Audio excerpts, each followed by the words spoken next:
पुणे से सटे हिंजोड़ी के मान आईटी क्षेत्र के पास सुनसान जगह पर नदी के किनारे एक पेड़ पर टंगा हुआ स्त्री का शव मिलने की बड़ी खबर सामने आई है।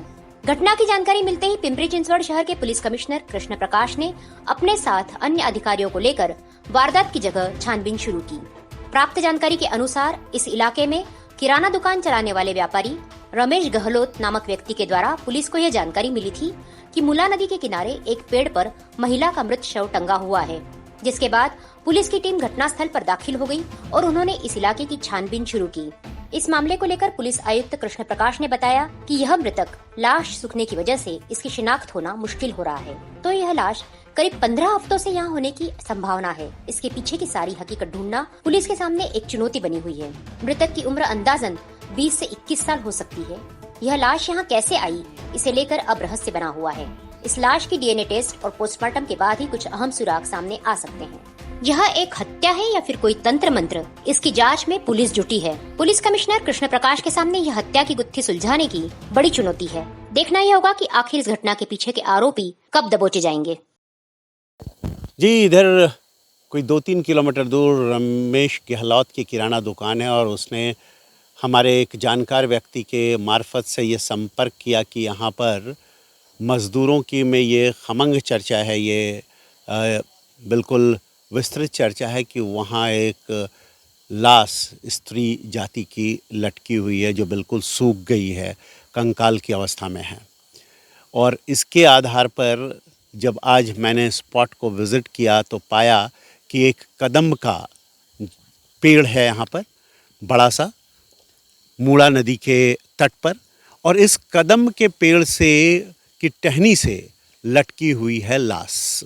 2 भागों में उसके एक तरफ पैर है, दूसरी तरफ धड़ है। लेकिन ये एक आश्चर्य का विषय है कि वहाँ पर वो लाश पहुँची कैसे, क्योंकि आत्महत्या का कोई प्रकार दिखाई नहीं पड़ रहा है, तो वहाँ पर वो लाश पहुँची कैसे।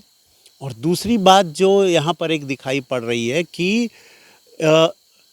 ये नदी में नहीं डाली हुई है, ये लाश ये पेड़ पर डाली हुई है। शायद इन्हें आशंका हुई होगी कि नदी पर डालने पर ये बहकर कहीं और मिल जाएगी और इस कारण से ये पता लग जाएगा कि इसको मारा गया है।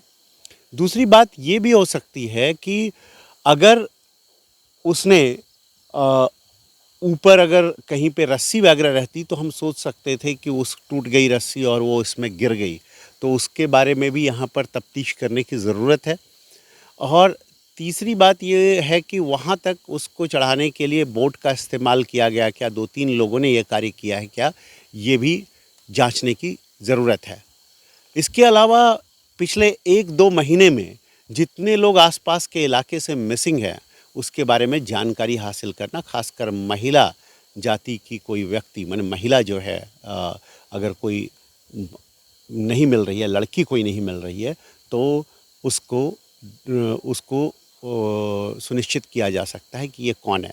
इसके कपड़े तो हैं लेकिन वो भी बिल्कुल जर्जर हो चुके हैं, पहचान में नहीं आ रहे हैं।